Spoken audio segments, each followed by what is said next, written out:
For national interest this week, we are back to our favorite, or maybe not such a favorite subject or personality, which is General Pervez Musharraf.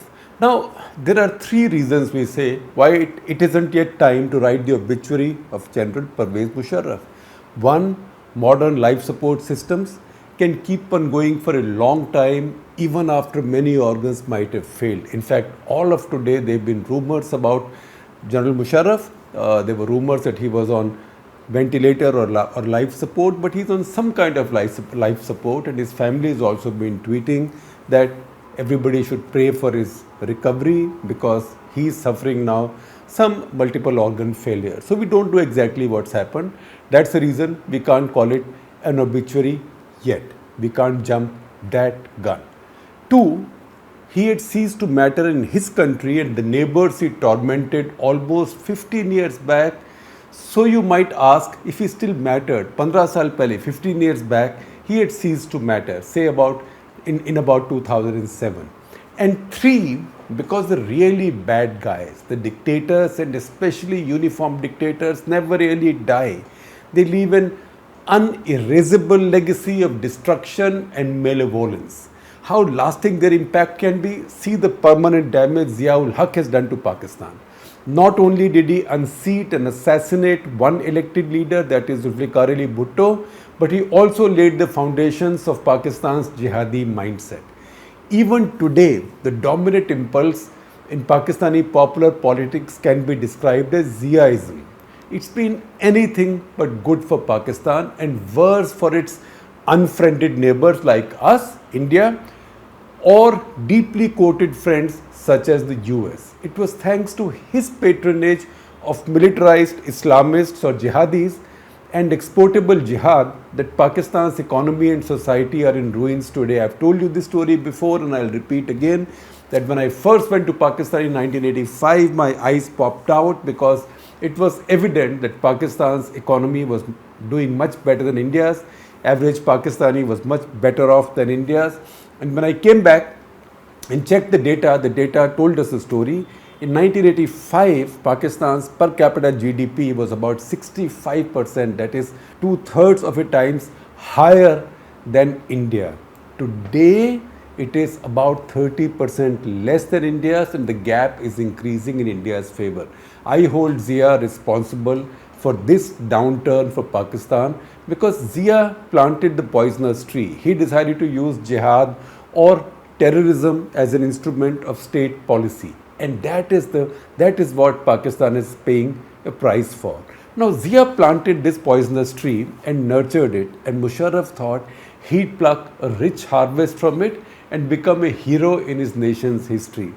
He ended up instead a zero, a convict for high treason for destroying his own constitution, handed the death sentence by a trial court for high treason and only reprieved later on a technicality. And what was the technicality? Among the major reasons why the higher court acquitted him is that the court held that it's improper under Islamic law to try a man in absentia. And why was Musharraf tried in absentia? Of course, he was absent from trial because the almighty Pakistani army had brokered his exile, because he would not come to his country and face trial physically. A trial in absentia, the higher court said, does not conform to Islamic principles, and that's how the death sentence was taken off his head, but he remained in exile. Now, his life by now was reduced to occasional ranting on Twitter and posting his pictures, self-pitying pictures in the inpatient livery in some Dubai hospital. Now, in the last 4 decades, Musharraf is the only significant Pakistani leader I could not interview formally. Truth to tell, I never asked for an interview with him.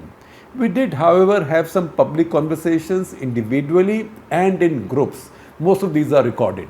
He is among the vainest and least intellectually endowed leaders ever, and that's saying a lot given the wide range of political leaders in the subcontinent and elsewhere that I've had the experience of knowing over such a long career in journalism.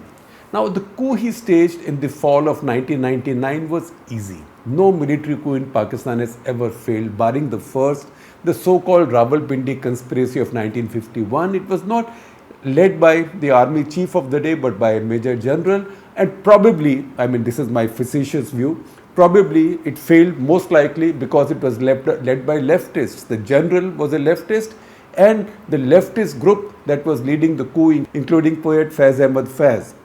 For a serving Pakistani chief, taking over power is as simple as sending the boys from the legendary 111 brigade to the elected leader's home and collect the keys. Right? आपका time आ गया, हमें चाबी दीजिए, अब हम राज करेंगे. Important thing which is central to Musharraf's legacy, however, is what led up to his coup.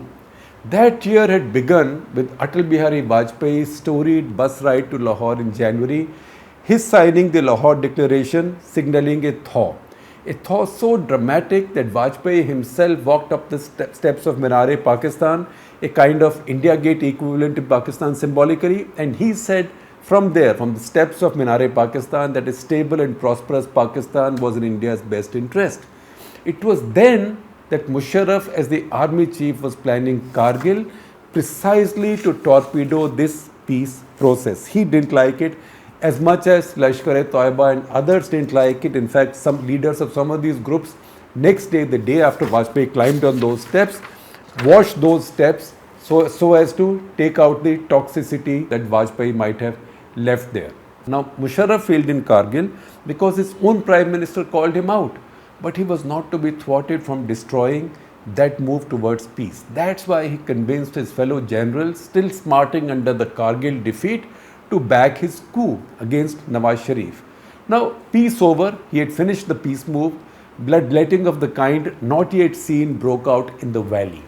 There were incidents every day, there were deaths every day.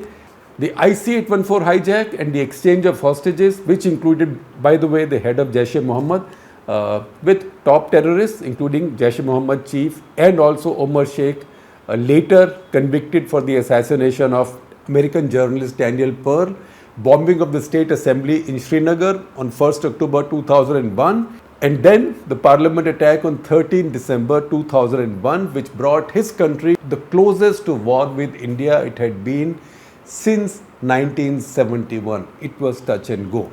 Now, Musharraf wasn't very smart. But nobody would tell him that. Who would tell a dictator, sir, I don't think you are as smart as you think you are, or you are being too clever by half. But that is what he was being, too clever by half. After 9/11, when he repackaged Pakistan as a stalwart ally of the Americans, while at the same time undercutting them and double dealing with Al-Qaeda and the Taliban. He was caught out, and not because the Americans saw the light. Americans are usually the last to see the light. First of all, he wasn't able to control the jihadist forces he had unleashed.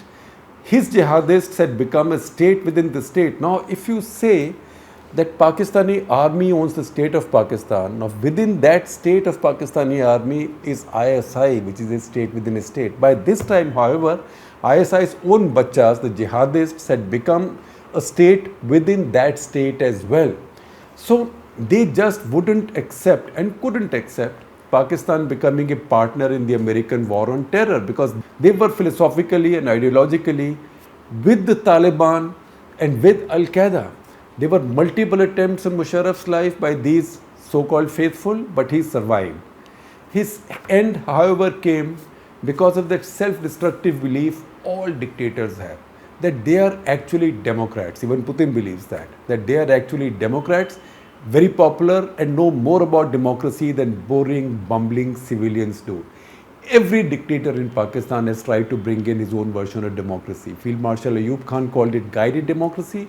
Yahya Khan allowed some kind of political activity, even elections, as long as his power could remain intact. Zia experimented with partyless democracy after consecrating his own position with a sham referendum. Musharraf too added a democratic experiment to his own CV, attempted to bring in a new constitution, fought with his top judiciary, and finally lost power to democratic street protests. He was now a far cry from the man who came strutting about so arrogantly for the Agra summit that even a pacifist like I.K. Gujral said he's acting as if he's a victor coming to a vanquished nation. I can tell you, I was there in Agra. That is exactly how his demeanor was at that point. By 2007, he was over as a leader. He was finished, but he had done enough damage to his country and to its neighbors. We saw it in the assassination of Benazir Bhutto, 26/11 attacks in India, and later the national embarrassment Pakistan suffered when the US Navy SEALs raided Osama bin Laden in Abbottabad and killed him. Now, to understand a Pakistani military dictator's maybe Democrat delusion, let me refer you to his address at the India Today conclave in 2004. Asking a question as a member of the invited audience, I reminded him that in that year, a very large number of democratic nations were having their elections. So when he was going to hold one in Pakistan and make Pakistan a democracy again, he got furious. How can you say you are a democracy and Pakistan isn't? It's an interference in Pakistan's internal affairs and so on. And he was saying this to me, a mere journalist. You can actually find that entire exchange in video and print on India Today's website. In the week after he took over in 1999, I wrote in the Indian Express that he should be aware that there's only one of three ways a dictator in Pakistan goes. One, assassinated by his successor, or jailed, or exiled after he started and lost a war with India. So those are the three options. So Musharraf could no longer hope to retire to play golf and fade away like good generals are supposed to. He didn't like that viewpoint. On one of his regular visits to Davos and at an interaction with a small group of editors, he sought me out, sort of gestured to me to come in like this. Just when we were saying goodbyes, Mr. So-and-so, he said, you used to be a well-informed journalist about Pakistani politics. We used to read you in our academies when you wrote in India Today, he said, looking at my former editor as if seeking endorsement or maybe complaining. But now, he said, you know nothing, you are outdated. Why so, General Sahib, I asked. He said, because you keep writing, there is only one of three ways a dictator goes in Pakistan: assassination, jail, or exile. Right? That's what he said. But sir, look at Pakistan's history, I argued. Forget history.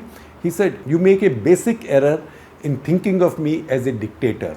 Ask your friends in Pakistani media. I know all of them. Ask them if they've ever had so much freedom as now. And so he concluded that brief exchange. If he could still review his own life now on his sick bed, he would admit the boxes he's checked. Started and lost a war to India, that is Kargil, was exiled and dodged the news Phansi ka Fanda only because his khaki boys wouldn't see a former chief hanged. So they brokered his exile. Now Musharraf wasn't 1% of the Islamist Zia was. Musharraf was very different. But in his own way, he's done enormous damage to Pakistan's future. Historians, in fact, would struggle and debate for decades over which dictator harmed Pakistan most. Zia-ul Haq will have competition.